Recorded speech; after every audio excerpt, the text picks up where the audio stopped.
반갑습니다. 몸 건강, 마음 건강의 건강지킴이 임송합니다. 노크의 법칙 들어보셨나요? 상대방 마음의 문을 열려면 내가 먼저 노크하라는 의미고요. 역시 비슷한 거울의 법칙도 있습니다. 거울은 먼저 웃지 않죠. 내가 먼저 웃어야만 거울 속에 나도 웃습니다. 그리고 집신의 법칙도 있다고 하네요. 집신에도 짝이 있듯이 사람에도 어울리는 관계가 있는데요. 싫은 사람과는 억지로 친해지려고 하지 말라는 충고입니다. 맞아요. 좋은 사람과의 만남에는 몇 가지 준비가 필요할 것 같은데요. 내가 먼저 마음을 여는 것, 또 상대의 입장을 생각해주는 배려심, 여기에 자연스럽게 생기는 호감이 더해진다면 우린 정말 좋은 인연을 만날 수 있을 겁니다. 몸 건강, 마음 건강, 오늘 순서 시작할게요. 라디오로 생방송되는 오전 11시 유튜브에서 원음 방송 또는 몸 건강, 마음 건강 라이브를 검색하시면 실시간으로 방송에 참여하실 수 있고요. 오른쪽 하단의 구독 버튼 누르시면 원음 방송의 다양한 컨텐츠들도 만나실 수 있습니다. 오늘 몸 건강, 마음 건강 서울시 중구 광덕안정한의원 김희동 원장님과 함께합니다. 건강 상담 원하시는 분들은 전화 주세요. 서울 02-823-2000번, 서울 전화 02-823-2000번이고요. 문자 상담도 가능합니다. 샵 8970 우물정 누르시고 8970으로 보내주시면 됩니다. 짧은 문자 50원, 긴 문자와 사진 문자는 100원의 정보 용료가 부과됩니다. 신청하실 땐 상담받으실 분의 키, 몸무게, 연세를 적어주시고요. 얼굴 사진이나 아픈 부위의 사진도 함께 보내주시면 더욱 자세하게 상담받으실 수 있습니다.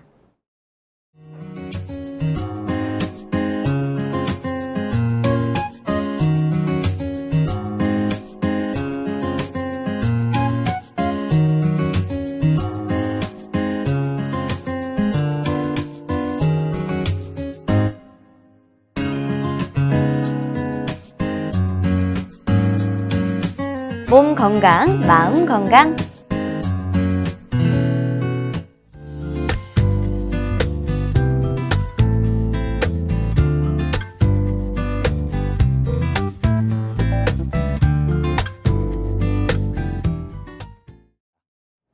오늘은 김희동 원장님과 함께합니다. 원장님 안녕하세요. 안녕하세요.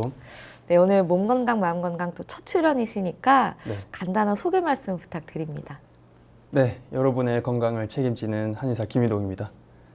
저는 팔체질 진료를 기반으로 근골격계 질환과 내과 질환 전반적으로 두루두루 진료를 보고 있는 편입니다.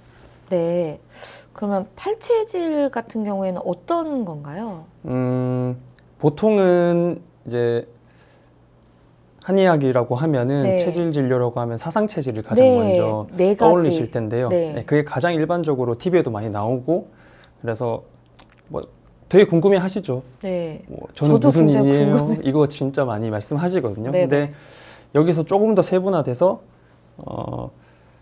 예를 들어서 태양인을 또 두 가지로 나누고 이런 식으로 해서 8가지 체질로 사람을 판단하고 그에 맞는 뭐 체질 식사나 아니면 생활 습관 지층이나 뭐 침치료도 그에 맞게 따로따로 하는 편이고 이렇게 해서 전반적으로 그 사람의 체질에 맞는 상태로 치료를 하면서 그 사람의 기운을 북돋으면서 다른 허리가 아프다거나 뭐 다리가 아프다거나 아니면은 뭐 배가 아프다거나 네. 이런 것들의 치료를 조금 더 이제 극대화시킬 수 있도록 도와주는 그런 치료라고 보시면 됩니다. 그러니까 뭐 우리가 흔히 하는 뭐 태음인, 뭐 태양인 이런 사상 체질을 좀 더 세분화한 개념이네요. 네, 맞습니다. 그럼 좀 개인 맞춤형 치료가 말하자면 좀 가능하겠네요. 네, 그렇습니다. 그럼 오늘은 어떤 강의를 준비해 주셨나요? 네, 오늘은 척추 건강 관리에 관한 내용으로 강의를 해볼 생각인데요. 네. 사실 척추 관련 질환은 워낙 다양하다 보니까 어떤 카테고리를 정해야 하나 좀 고민을 했습니다. 그런데 그것보다는 제가 진료를 실제적으로 할 때 좀 가장 쉽게 그 환자분들에게 안내를 드리고 네. 설명을 드릴 수 있는 그런 생활 습관적으로 우리가 관리를 할 수 있는 그런 척추 건강 관리라는 강의를 선택을 했고요. 그래서 일상적으로 가장 많이 발생할 수 있는 대표적인 증상이나 운동법 그리고 관리법에 대한 내용으로 가능하면 쉽게 풀어서 설명을 드리려고 합니다. 네. 아, 참, 이 건강관리법이라는 게 뭐 막연하게 알기 때문에 잘 지켜지지 않는 것도 있고, 네. 또 알긴 하지만 또 생활에서 잘 적용이 안 되는 부분도 있는데, 오늘 한번 다시 되짚어보면 좋을 것 같고요. 네. 척추질환 하면 흔히 뭐 디스크, 협착증, 이런 걸 많이 떠올리거든요. 네. 한의원에는 어떤 분들이 좀 척추질환으로 많이 내원을 하시나요? 예, 디스크 질환, 협착증 정말로 엄청나게 많은 분들이 앓고 계신 질환인데요. 네. 예, 실제 진료실에서 환자분들을 접할 때는 그보다는 이제 일상생활에서 가볍게 오는 뭐 염좌라든가 뭐 근육 질환 이런 것으로 한의원에 내원하시는 분들이 사실은 가장 많습니다. 네. 뭐 쉽게 말하면은 자고 일어났더니 목이 안 돌아가요. 뭐 이런 거라든지 아니면 네. 세수를 하다가 갑자기 허리가 뜨끔한 통증이 났고 그 이후로 뭐 허리를 못 펴겠다. 걷지를 못하겠다. 이런 식으로 갑작스러운 통증을 호소하시기도 하시고 그게 아니면은 제가 원래부터 어깨가 많이 뭉친 스타일인데 네. 요즘 들어서 조금 과로를 더 하다 보니 점점 더 이게 심해져서 더 이상은 못 참겠어서 네. 치료받으러 갔습니다. 뭐 이제는 그게 더 심해져서 편두통도 생기고 머리도 아프고 너무 힘듭니다. 이런 식으로 이제 서서히 진행돼서 심해진 통증을 호소하시는 분들도 상당히 많습니다. 이 가벼운 염좌라는 건 금방 낫는 염증 뭐 이런 거를 말씀하시는 거죠? 금방 낫는다기보다는 네. 사실 내 몸이 아프면은 아무리 작은 통증이라도 제일 큰 통증이 되긴 해요. 아, 예. 그렇죠. 그래서 그런 경중을 나누기가 쉽지는 않은데 그래도 일반적으로 저희가 볼 때 뭐 1, 2주 내로 말끔히 치료가 가능한 정도 이런 정도를 뭐 가벼운 염좌라고 그렇게 생각하시면 될 것 같습니다. 네. 그런데 제 주변에도 뭐 제가 이제 제 나이가 이제 30대 초반인데 네. 제 동생들도 그렇고 이렇게 20대 뭐 중반, 뭐 초반 분들도 디스크가 상당히 많아요. 맞습니다. 그래서 좀 갑자기 어느 날 자고 일어났는데 뻐근하거나 아프면 이거 디스크 아닌가 덜컥 겁이 나거든요. 뭐 잠깐 근육이 뭉쳤거나 뭐 가벼운 염좌 이것과 디스크를 어떻게 구분할 수가 있나요?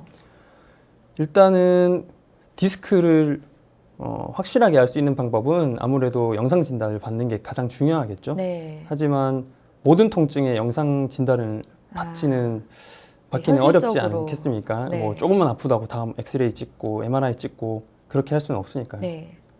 그래서 우선은 보통 한의원에 오시면은 뭐 발병 상황이라든가 발병 상황이라면은 뭐 어떤 상황에서 어떻게 하시다가 뭐 아프시게 됐어요? 아니면 뭐 다치셨어요? 네. 이런 걸로 이제 유추를 하고 그리고 통증 양상이 어떻게 되는지 그리고 간단한 이학적 검사법으로도 어느 정도 충분히 감별은 가능한 부분이 있습니다. 그리고 네. 디스크 증상이라고 하면 우선은 신경학적 증상을 동반하는 것이 일반적입니다. 이 신경학적 증상이라는 것은 쉽게 말하면 저린 증상이 사지로 뻗는 것을 뜻하는데요. 보통 경추부에 디스크가 있으면은 손이나 팔까지 저린 증상이 나타날 수 있고, 뭐 요추부에 디스크가 있으면은 이제 신경이 눌리는 거죠, 디스크로. 그렇게 되면은 하지로 뻗어나가는 뭐 신경 문제로 인해서 저린 증상이 생기거나 그렇게 할 수도 있어요. 네. 근데 그 반대의 경우도 물론 가능해요. 예를 들어서 뭐 환자분들이 원장님 뭐 며칠 전부터 갑자기 팔이 저리기 시작해요. 그분은 이제 목 때문에 오신 건 아니지만 결과적으로는 애초에 경추부에 디스크 증상을 지니고 있으실 가능성이 높다고 유추를 해볼 수도 있는 부분입니다. 그래서 이런 신경학적 증상이 없는 경우에는 네. 보통 치료를 받으면은 2, 3일 내에도 많이 호전이 됩니다.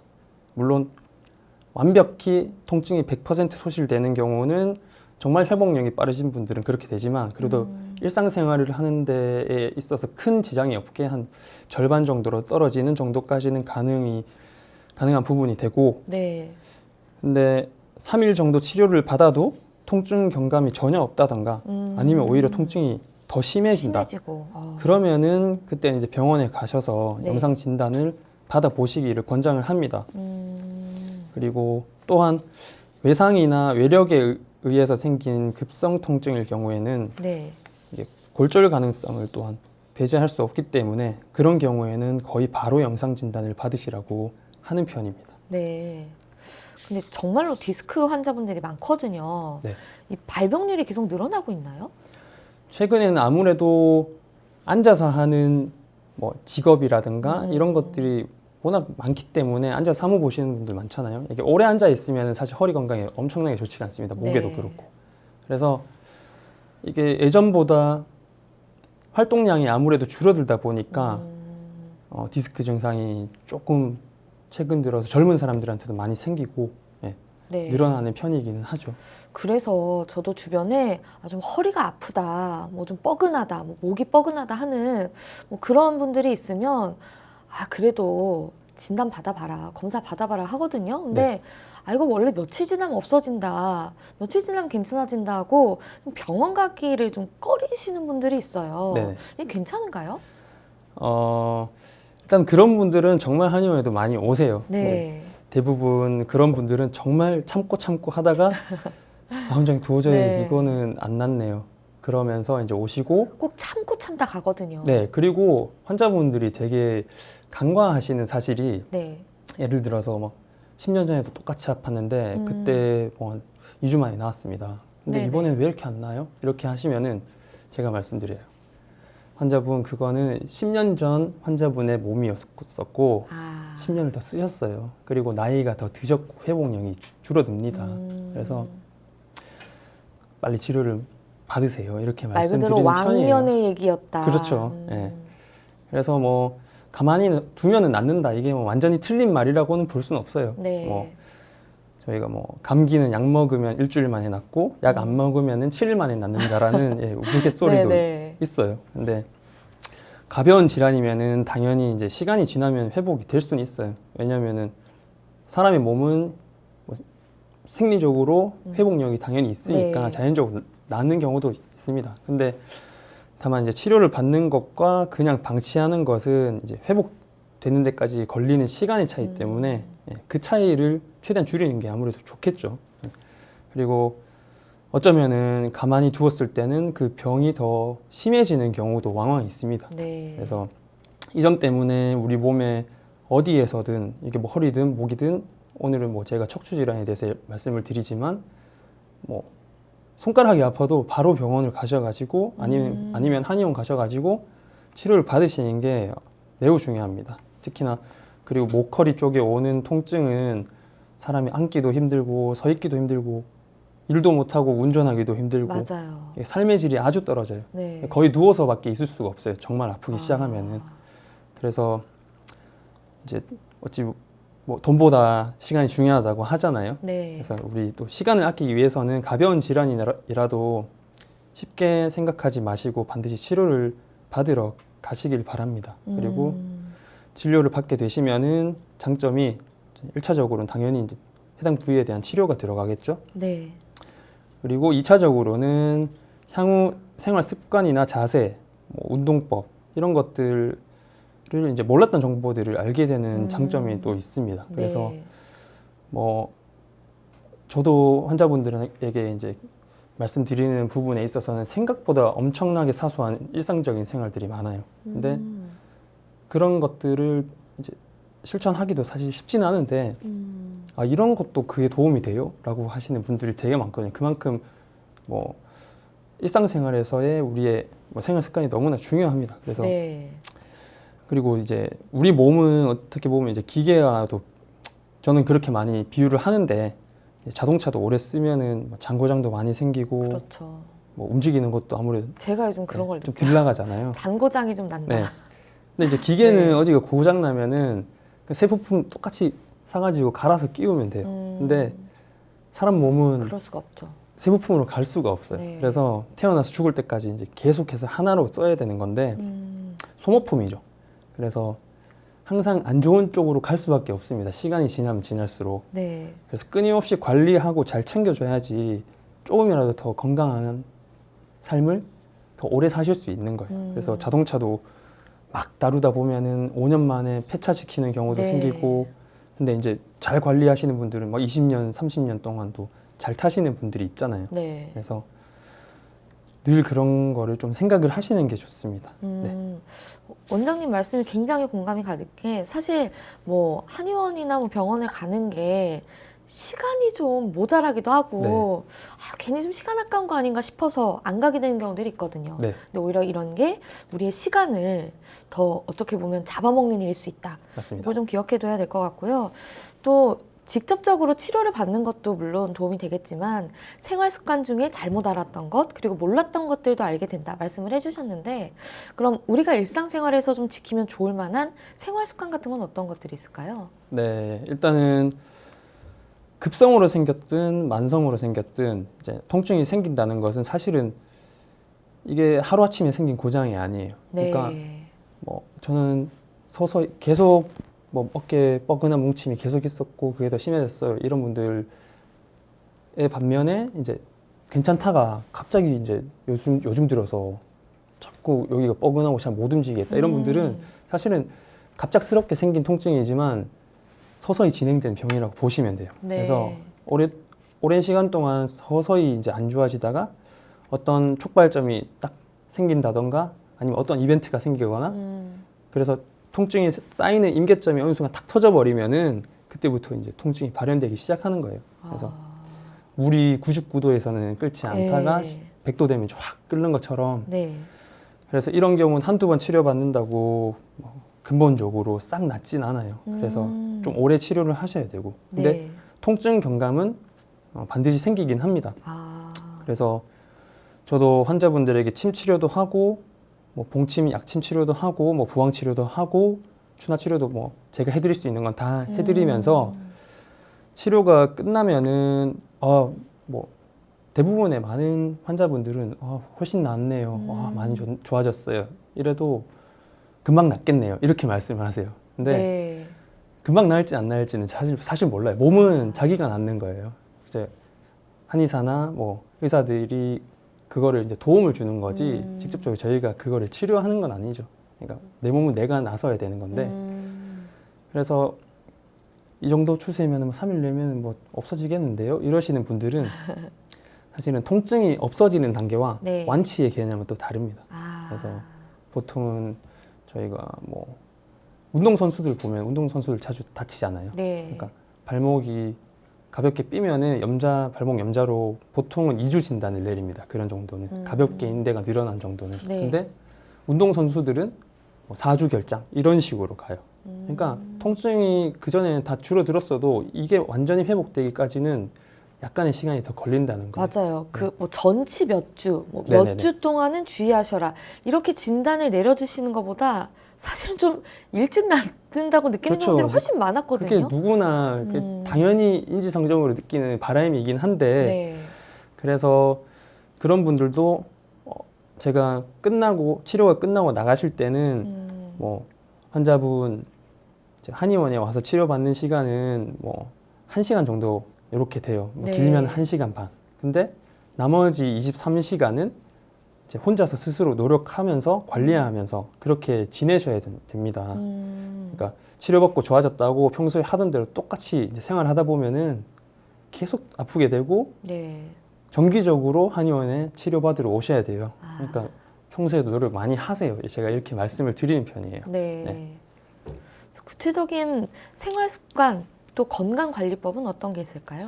일단은 1차적으로는 평소 자세가 가장 중요합니다. 아. 그래서 저도 자세 되게 중요하죠. 신경을 많이 쓰고 있어요. 왜냐면은 제가 말씀드리면서 제가 자세를 이렇게 움츠리고 있거나 고개 이렇게 내밀고 있으면은 네. 안 되죠. 그래서 저도 의식적으로 생각을 하다 보니까 평소에 갖고 있던 이제 뭐 이렇게 어깨 뻐근함이라든가 네. 등 쪽으로 결리는 증상이 많이 없어졌어요. 거의 없어졌어요. 그래서 일단 자세가 틀어지면은 신체 균형이 깨지고 이제 한쪽 근육만 쓰게 되는 경향이 생겨버려요. 그래서 몸 내부적으로도 구조가 이제 서서히 틀어지는 겁니다. 네. 그래서 우리가 팔도 2개고 다리도 2개고 뭐 엉덩이 근육도 2개고 뭐 그런 식으로 있는 네. 것들이 이제 양쪽을 골고루 써줘야 되는 건데 쉽지가 않죠. 네. 근데 물론 왜냐면은 우리는 글씨를 한 손으로만 쓰고 밥도 한 손으로만 먹고 거의 많은 오른손잡이들이 오른손으로만 하다 보면은 네. 불균형이 뭐 자연적으로 생길 수밖에 없어요. 왜 그런지 그래서 모르겠는데 기대면 약간 좀 더 편하더라고요. 그렇죠. 네. 그러니까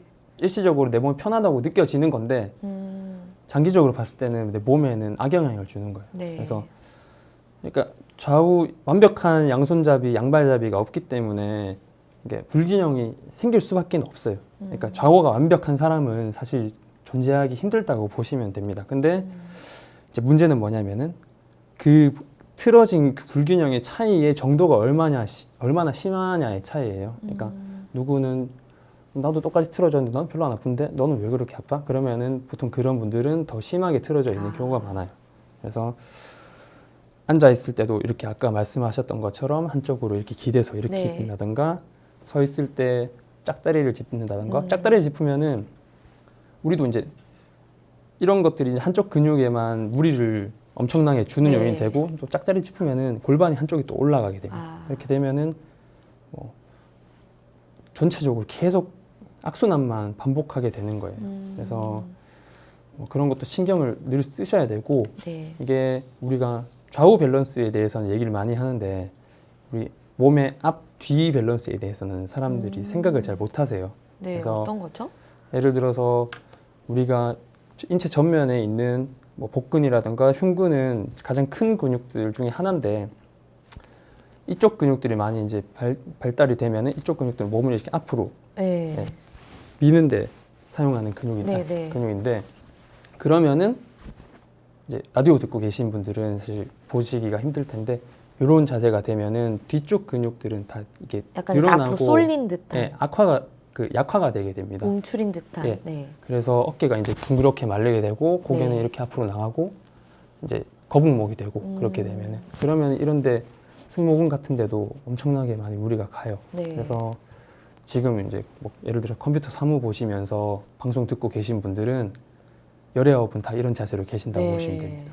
그래서 항상 저는 이제 어깨를 펴고 어깨를 이렇게 가슴을 펴고 우리 뒤쪽에 특히 보통 쉽게 말씀하시는 어깨 쭉지, 뭐 날개뼈라고 네. 하는 견갑골을 이렇게 모아주는 식으로 해서 가슴을 피는 자세가 돼야지 흉추가 곧바로 서게 되고 고개가 앞으로 안 나가게 돼요. 이게 약간 바른 자세로 있으면 약간 뒤로 넘어갈 것 같은 느낌이 살짝 네. 들거든요. 이러면 이미 앞으로 좀 몰렸다고 봐야 되는 거죠. 그렇죠. 이게 워낙 본인의 오랜 시간 동안 맞춰진 자세다 보니까 네. 바른 자세를 했을 때 되게 어색한 거예요. 네. 예. 근데 우리가 쉽게 생각하시면은 서 있을 때도 가장 좋은 자세는 걸어 다닐 때나 앉아 있을 때 똑같고요. 우리가 키 잴 때 네. 어떻게 재요? 이렇게 네. 최대한 까치발을 들 정도로. 0.1cm라도 더 크게 나오려고 네. 이렇게 들잖아요. 네. 그러니까 사실은 이 자세가 척추가 가장 곧바르게 펴져 있는 상태라고 보시면 돼요. 근데 늘 이러고 다닐 수는 없죠. 그래서 그렇죠. 너무 이렇게 무리하게 힘 주지 마시고 그냥 가볍게 이렇게 이런 정도로만 뭐 생활한다고 생각하셔도 도움이 많이 됩니다. 저도 정말 어느샌가 보면 이렇게 움츠리고 있고 어느샌가 보면 한쪽에 기대고 있는데 이런 것들을 좀 주의를 해야 될 것 같습니다. 그 제가 환자분들에게 자세 티칭을 하면은 네. 원장님도 그렇게 하세요? 이게 힘들지 않아요? 이렇게 하시는데 저도 사실 여쭤보고 네. 싶었거든요. 네. 근데 저는 신경을 되게 많이 써요. 그러니까 의자에 앉을 때도 네. 엉덩이, 등, 뭐 이런 데를 다 면에 붙여야 돼요. 그래서 타자를 칠 때는 보통은 뭐 앞으로 이렇게 움츠러진 자세로 이렇게 많이들 하시는데 최대한 어깨를 다 붙이고 고개가 앞으로 안 나오도록 노력을 하는 편이고 엉덩이를 그러니까 의자 끝까지 다 붙여야 되는 네네네네. 거죠. 그래서 물론 저도 사람이라서 막 집중을 하거나 뭐 넋놓고 있다 보면은 자세가 네. 무너지기도 해요. 근데 그래도 중요한 거는 이게 올바른 자세가 뭐고 나쁜 자세가 뭔지 한번 들어보고 안 들어보고는 그렇죠. 차이가 큽니다. 그래서 의자에 그 등받이에 기대는 게 그럼 좋은 건가요? 등받이에 기대는 거는 기댄다는 개념이 보통은 이렇게 너무 이렇게 뒤로 젖혀버리면은 뒤로 젖히면 좀안 그거는 좋고. 좋진 않고 근데 몸은 편하다고 느껴요 그때. 근데 허리에는 되게 무리가 많이 가는 자세라서 그런 엉덩이는 깊숙이 넣되 네네네. 이제 자세는 키 재듯이 이렇게 등을 곧게 펴는 게 좋다는 말씀이신 그쵸. 거죠? 네. 근데 쉽진 않습니다. 쉽지 그래도 않네요. 노력은 해야죠. 쉽진 않아서. 네네. 네. 아, 정말 우리가 늘 행동하고 또 실천하는 것들 중에 참 지키기 어려운 것들도 많은데 그런 것들을 좀 생각날 때마다라도 교정을 해보는 게 좋을 것 같은데 네.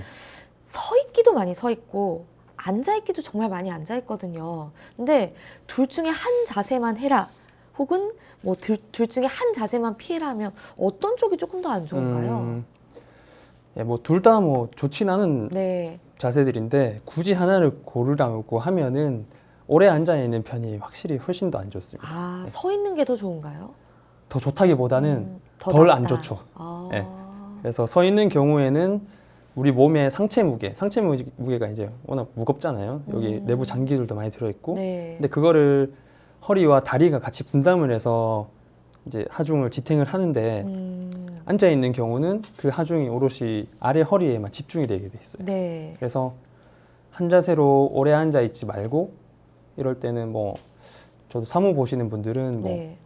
한 시간마다 일어나가지고 스트레칭도 좀 하시고 뭐 좀 허리도 풀고 살살 이렇게 걸어 다니고 이렇게 하시기를 권장을 해요. 그리고 스트레칭은 정말 제가 환자분들께 많이 하실수록 좋다고 하루에 100번 하셔도 좋으니까 생각나실 때마다 하세요라고 해요. 그러니까 워낙 앉아서 있는 일들이 많다 보니까 예, 그렇게 하고 그리고 운전을 할 때나 사물을 볼 때 아까도 말씀드렸지만 등받이를 이제 최대한 직각에 가깝게 세우시는 게 좋아요.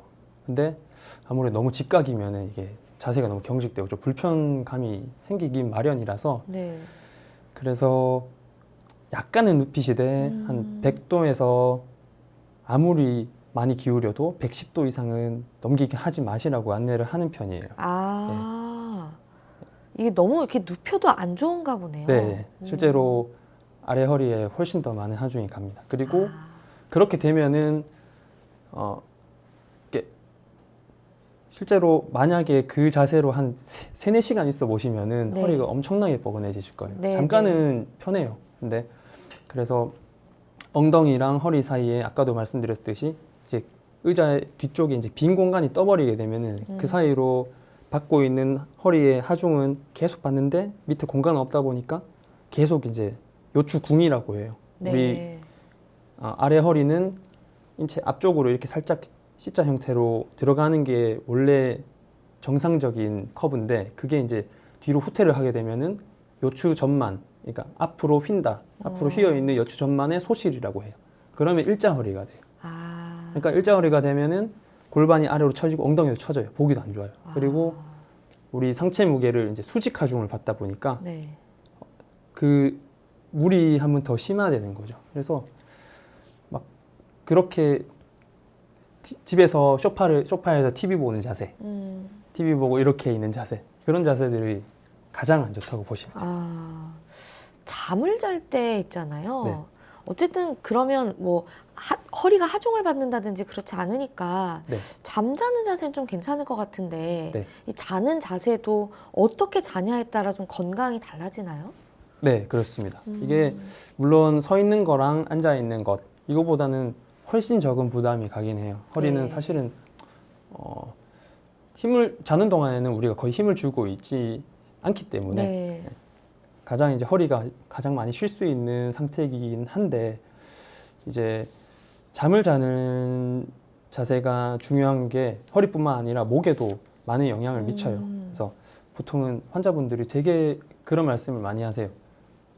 원장님, 저는 낮은 베개를 쓰는데도 왜 목이 항상 아프죠? 근데 낮은 베개 써야 좋다 그러잖아요. 그렇죠. 네. 그러니까 일반적으로는 낮은 베개를 쓰는 것이 좋다고들 많이들 알고 계세요. 네. 근데 이게 반은 맞고 반은 틀립니다. 높은 그래서 베개 쓰면 목주름도 많아진다고. 네, 그런 것도 네. 맞아요. 네, 틀린 말은 아닌데 이제 이거는 본인이 평소 잠자는 자세에 따라서 달라져야 되는 부분인데 물론 이제 사람이 한 자세로만 자는 건 아니죠. 자다 네. 보면은 뭐 엎치락뒤치락 하고 뭐 뒤척이고 이렇게 하는데 그래도 내가 평소에 잠들 때 잡는 자세 이게 내가 자는 동안 가장 많이 취하는 자세라고 생각을 하시면 돼요. 그래서 이게 나는 평소에 엎드려서 잔다. 네. 엎드려야만 잠이 온다. 네. 이런 분들은 당장 바꾸셔야 됩니다. 그 자세는 좋은 점이 하나도 없어요. 네. 제가 그렇거든요. 아, 그러면 바로 오늘부터 바로 바꾸세요. 잠이 안 오는데도. 아, 며칠 안 자다 보면은 잠 잘 옵니다. 아, 또 그게 네. 바뀌나요, 그런데? 일단은 엎드려 자면은 목이 한쪽으로 이렇게 돌아갈 수밖에 없어요. 네. 네. 그리고 허리도 허리에 다 안 좋은 자세예요. 아. 그래서 일단 제일 좋은 자세는 똑바로 천장 보고 자는 자세가 제일 좋은데 예, 이게 참 잠자는 습관도 정말 고치기 힘들어요. 네. 예, 계속 해오던 것들이라서 그래도 노력은 하셔야 돼요. 그래서 엎드려 자는 분들은 웬만하면 고치시기를 좀 추천을 드린다는 거죠. 웬만하면 아니라 반드시 고쳐야 돼요. 반드시 네. 그 정도인가요? 네. 그래서 알겠습니다. 똑바로 누워서 주무실 때는 낮은 베개 쓰시는 게 좋아요. 음. 그러니까 뭐 하실 수 있으면 경추형 베개 쓰시면 제일 좋고. 경추용 베개가 따로 있나요? 네, 경추 베개는 아니면은 그런 게 없다면 수건을 이렇게 돌돌 말아서 목에만 이렇게 딱 끼고 주무시면은 가장 좋은 목의 자세라고 커브를 보시면 돼요. 유지해주기 위해서 네, 이제 그렇습니다. 그걸 쓰는 거구나. 예. 네. 그리고 이제 엎드려서 주무시는 분, 똑바로 누워서 주무시는 분, 그리고 마지막으로 난 옆으로 누워야만 잠이 온다. 이런 분들은 뭐 자세는 괜찮아요. 이것도 네. 나쁜 자세는 아닙니다. 근데 이런 분들이 이제 낮은 베개를 쓰게 되면은 네. 자는 동안 이제 고개가 어떻게 될까요? 네, 그런 식으로 꺾이게 되겠죠, 한쪽으로. 꺾이겠네요. 네. 그래서 이런 경우는 이제 낙침이라고 하죠. 자고 일어났더니 고개가 잘 안 돌아간다. 이런 분들이 이런 경우가 좀 많습니다. 그래서 이런 분들은 어깨랑 얼굴 사이에 이게 남는 공간을 채워줄 수 있는 적당한 네. 높이의 베개가 필요하겠죠. 그래서 그런 베개를 쓰시면서 고개가 한쪽으로 좀 최대한 안 찌그러지게 이게 수평을 지면과 유지할 수 있도록 그렇게 하시는 게 좋습니다. 그리고 베개와는 별개로 우리가 누워서 자는 매트리스도 허리 건강에는 상당히 중요한데 너무 푹신해도 좋진 않아요. 우리가 TV 광고에서는 많이 하잖아요. 볼링공 떨어뜨리고 네, 볼링공 떨어뜨려야죠. 옆에서 애기 방방 뛰는데 네. 편하게 자는 사람. 네. 네. 물론 이제 그런 침대가 물도 안 쏟아지고. 네, 편하긴 편한데 네네. 실제로는 허리 건강에는 그렇게 좋진 않아요. 물론 딱딱한 데서 주무시는 게 가장 안 좋습니다. 근데 적당해야 되는군요. 적당한 뭐든지. 탄성이 있어야 돼요. 그래서 저희는 항상 환자분들께 그렇게 말씀을 드리는 편입니다. 그러면 척추 건강을 지킬 수 있는 운동법도 따로 있을까요? 네, 일단은 근육을 늘려주는 운동, 쉽게 말하면 스트레칭이죠. 그래서 근육은 거의 수축하는 방향으로 움직이기 때문에 이런 네. 자세로 몸이 서서히 굳어요. 근데 요즘에는 이제 뭐 인터넷 포털 사이트, 뭐 초록창 같은 데선 네. 예를 들어서 뭐 승모근 스트레칭 이렇게만 검색을 해봐도 엄청 잘 나와 있어요. 뭐 네. 동영상도 많고 뭐 그림으로도 많이 나와 있고 그래서 뭐 그런 거 보시면서 집에서 TV 보실 때나 일상생활 중에서도 뭐 생각날 때마다 스트레칭 하시면 좋아요. 그리고 스트레칭. 예, 목, 허리, 엉덩이 이렇게 큰 근육 쪽으로만 혼자서 조금씩만 좀 자주 풀어줘도 네. 일상적인 통증을 많이 줄이실 수가 있습니다. 그래서 시간적, 경제적 여유가 되신다면은 네. 뭐 요가나 필라테스 같은 운동 하시면은 좋다고 이제 권장하는 편이고, 그리고 스트레칭과 또 별개로 근력 운동을 하시는 것도 중요한데, 이제 우리 뼈와 관절의 움직임을 보조해 줄 수 있는 적당한 근력 유지를 반드시 하셔야만 돼요. 이게 근육이 없으면은 관절만 혼자서 계속 일을 해야 되고, 네. 그러면은 관절이 계속 닳아요. 아까 제가 소모품이라고 했죠. 네. 그러니까 이런 걸 최대한 줄이기 위해서는 그것을 보조해 줄 수 있는 주변 근육들을 발달을 시켜야 되는데, 네. 너무 과한 근력 운동은 아무래도 이제 몸에 무리가 좀 되겠죠. 네. 그래서 연령대와 성별과 뭐 본인의 수준에 맞는 근력 운동을 하시는 게 좋아요. 그러니까 나이가 들면 들수록 근력이 더 중요해집니다. 간혹에 뭐 연세가 많으신 분들 중에서도 계속 정정하게 생활하시다가 갑자기 뭐 다치거나 병이 생겨서 와상 생활을 이제 침대 생활만, 침상 생활만 계속 하시다 보면은 네. 노인분들은 또 근육이 또 더 빨리 빠져요. 그래서 근육이 빠지면서 전체적인 몸의 기력이 급격히 떨어져서 다시 회복을 못 하시는 경우가 있어요. 갑자기.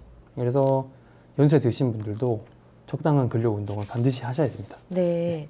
그럼 한의학에서는 경추나 요추부 통증을 어떻게 보고 있나요? 네, 일단은 보통은 가장 많은 요통 같은 경우는 다양한 분류가 있지만 원인에 따라서만 이렇게 간단하게 말씀을 드리면은 네.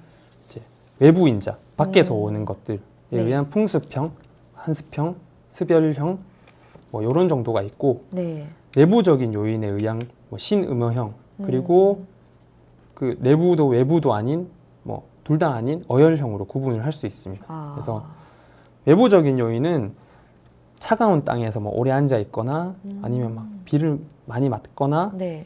오랫동안 걷거나 과도한 운동으로 땀이 많이 났는데 찬바람 불어가지고 조금 찬 기운을 받았을 때 이렇게 되면은 근육도 만약에 근육적으로도 수축을 하게 되고 경락도 막히게 돼서 기혈의 운행이 순조롭지 못해서 요통을 유발하게 되는 것인데 네. 되게 한습이나 습열로 인한 요통이 많고 풍열로 인한 요통은 적은 편입니다. 그래서 불내외인의 원인은 지나친 운동이나 무거운 짐을 들 때 그리고 외상으로 근육, 척추, 경맥이 손상돼서 기체 혈호 이런 식으로 해서 요통을 유발하게 돼요. 네. 그리고 내적인 요통은 선천적으로 내가 풍부받은 좀 이렇게 약해가지고 남들보다 내구성이 떨어지거나 아니면 오랜 병으로 인해서 몸이 허약해서 네.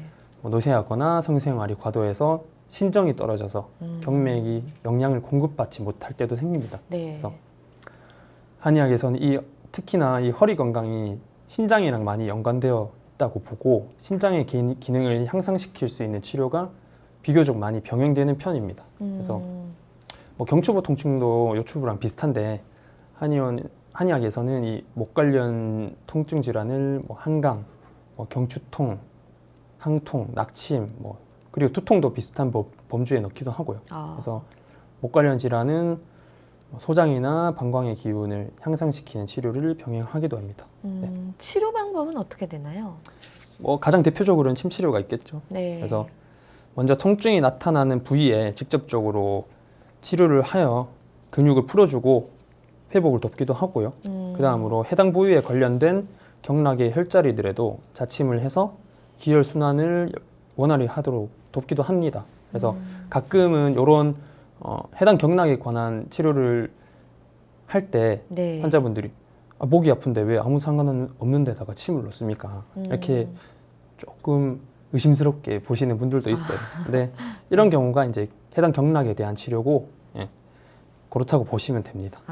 그 외에도 한약이나 벌독을 정제해서 혈자리나 경결된 근육에 직접 이제 주사를 하는 봉약침 치료도 있고 약침의 종류에 따라 항염증 효과가 뛰어난 것도 있고 어혈을 풀어준다든지 기체를 풀어준다든지 하는 등의 종류가 다양합니다. 네. 일반 한의원에서 쓰는 약침들은 그리고 고주파요법이라든지 온열요법 같이 다양한 물리치료도 함께 시행이 되고 네.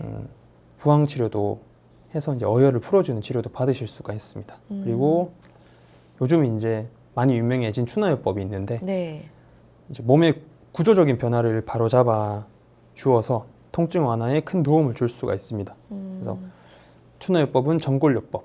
쉽게 말해서 뼈를 똑바로 잡는다. 발을 정자에다가 뼈 골자를 써서 그래서 틀어진 뼈를 잡아주는 치료 기법이랑 이제 근막요법, 수축되거나 약화된 근육을 풀어주고 강화를 시켜주는 작업을 함으로써 이제 통증의 경감 효과도 내고 장기적으로는 신체적으로 똑바른 자세를 만들 수 있도록 하는 효과가 있습니다. 네.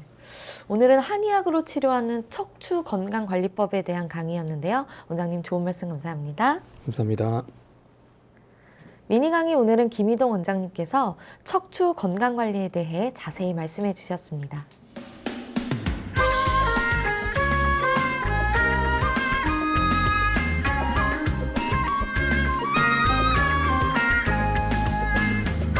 날이면 날마다 찾아오는 시간이 아닙니다. 약이 되고 복이 되는 꿀같은 건강정보 튼튼보감 시간입니다. 오늘 주인공은 단호박입니다. 단호박은 건강에 어떤 도움을 주는지 원장님께 여쭤볼게요. 네, 단호박이 우리 몸에 어떤 도움을 주나요? 네, 이게 단호박이 아주 노랗지 않습니까? 네. 그래서 이 노란색은 이제 베타카로틴 성분 때문인데요. 단호박의 베타카로틴 성분은 이제 애호박이나 늙은 호박에 비해서 한 10배 정도 많이 들어있다고 보시면 됩니다. 그리고 여타 다른 채소들에 비해서도 상당히 높은 편입니다.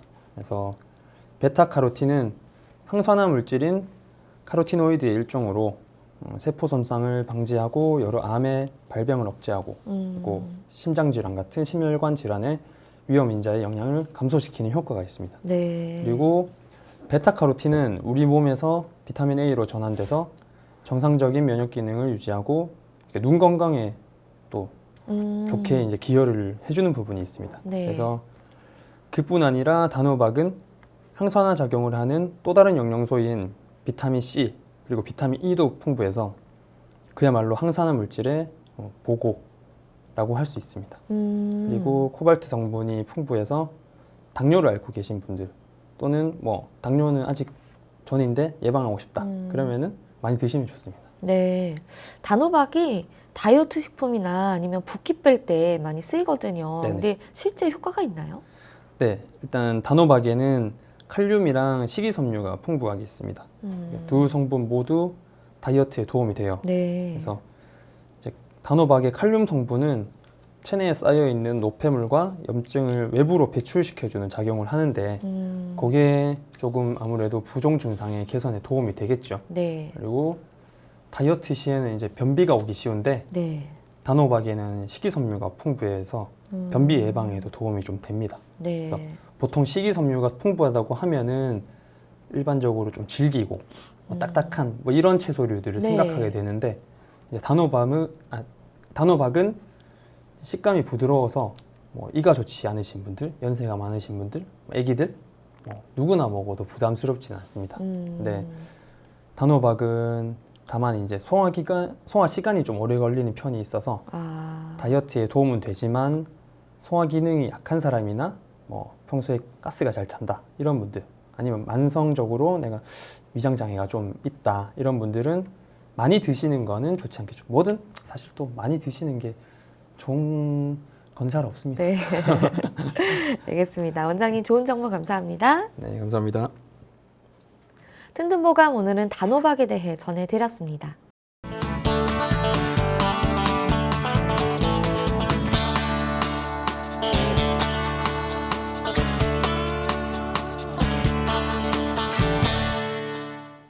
자, 그럼 오늘의 건강상담 시작해 볼 텐데요. 건강상담은 체질이나 상황에 따라 개인차가 있을 수 있다는 점 미리 말씀드립니다. 상담 전화 서울 02-823-2000번입니다.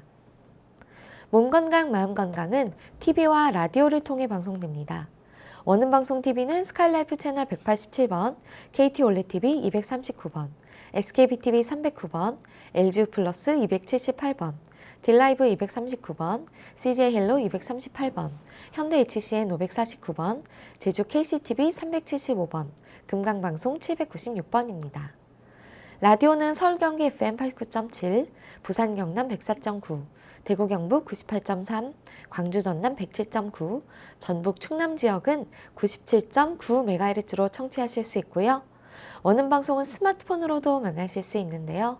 플레이스토어나 앱스토어에서 원음방송 검색하시면 무료로 다운받으실 수 있습니다.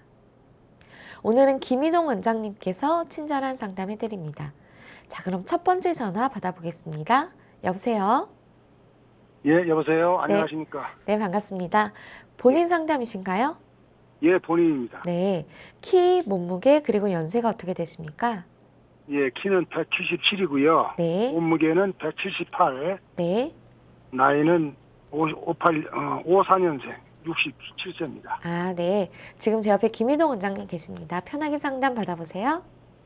네, 안녕하세요, 아버님. 예, 안녕하십니까? 수고하십니다. 아, 네, 감사합니다. 어디가 네, 지금 제일 불편하신가요?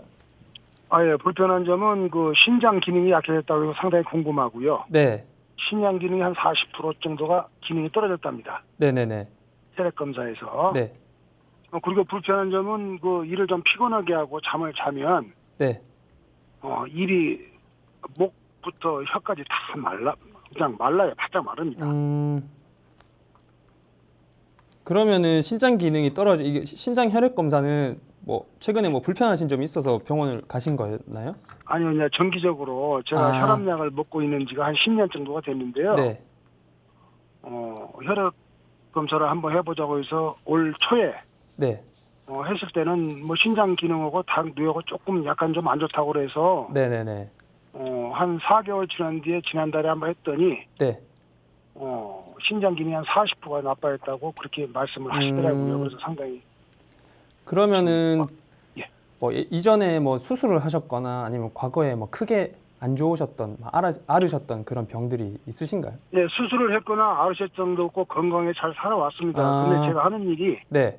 그 개인택시를 하는데 하루에 한 12시간씩 아. 이렇게 하다 보니까 네네네. 앉아 있는 일을 하고 만나 그 스트레스가 상당히 많이 쌓이는 일을 하다 보니까 그런 걸로 생각이 됩니다. 네. 그 평소에 몸에 좀 열이 많으신 편이신 것 같아요. 아니면은 차가운 편이세요? 열 많고 적고는 잘 모르겠고요. 뭐 더위를 많이 타신다던가 뭐 찬물 드시는 거 좋아한다던가. 지금까지는 그런 계절의 변화 없이 춥고 더웠고 잘 적응해 왔습니다. 네네네. 일단은 그러면 신장 기능 떨어진 것에 대해서 병원에서 뭐 따로 뭐 처방을 하거나 뭐 어떻게 뭐 하시라고 말씀하신 건 없나요? 그 병원에서 약 처방은 없었고요. 네네네. 뭐 소금기를 좀 먹지 말라고 말씀을 하시더라고요, 선생님이. 염분 제한. 네. 지금 제가 직접 뵙고 이렇게 말씀드리는 것이 가장 좋은 방법인데, 그러니까 예. 전화로만 이렇게 하는 데는 조금 한계가 있으니까 양해를 좀 해주시기 바라고. 예. 보통은 이제 뭐 과로를 하고 나서 자고 일어났을 때 뭐 입이 많이 마르고 뭐 예. 목이 많이 타고 이런 증상들과 그리고 뭐 체형적으로 봤을 때는 제가 완벽하게 판단을 하긴 힘들지만 약간 소양인의 가능성이 제일 크신 것 같아요. 예, 소양인들은 보통은 비대신소라고 해서 위장 기능은 괜찮은데 이 신장 쪽이 좀 약해요. 그래서 아까도 제가 강의 시간에도 말씀을 드렸는데 신장 기능이 떨어지면은 이제 요통이 좀 만성적으로 오시는 경우가 많습니다. 그래서 일단은 당장의 수치상으로도 이제 신장 그 기능 수치가 떨어져 있으니까 한의원은 가보셨나요? 지금까지 한의원은 한 번도 안 가봤습니다. 그래서 신장 라디오를 한번 들으니까 네네네. 그저께 들었나요? 그저께 들으니까 신장도 튼튼하게 할 수 있는 그 말씀을 하시길래 예, 맞습니다. 이게 한약 치료가 좋을지 아니면 아직 병원 처방약은 혈압약밖에 먹고 있지 네네네. 않습니다. 그러니까 병원에서는 별다른 아직까지 처방을 못 받고 있으니까 뭐 그 시간 동안 아픈 거 참지 마시고 한의원 근처 뭐 가보셔가지고 일단은 신장 기능 이것도 뭐 한의원 가셔가지고 원장님께 말씀을 드리면 알아서 다 이제 해주실 텐데 신장 기능을 조금 보강하는 치료가 필요할 것으로 보이고 그리고 이제 같이 이제 치료를 병행을 하면은 허리 건강도 아무래도 좀 많이 좋아지실 겁니다.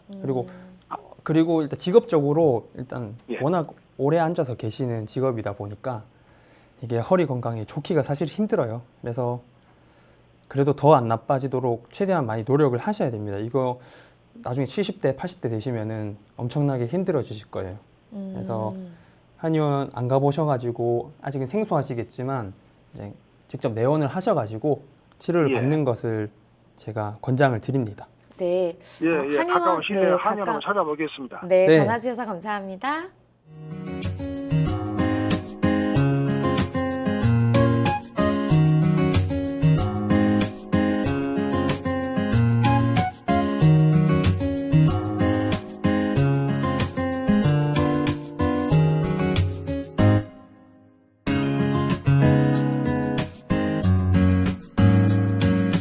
몸 건강, 마음 건강. 오늘도 전화와 문자 사연으로 많은 분들 참여해 주셨는데요. 함께 해주신 애청자분들 모두 건강에 도움되는 시간이었길 바랍니다. 몸 건강, 마음 건강 오늘은 김희동 원장님과 함께 했습니다. 원장님 오늘도 좋은 말씀 감사합니다. 감사합니다. 다음 시간엔 한의사 최진영 박사님과 함께 할게요. 오늘도 건강한 하루 보내세요.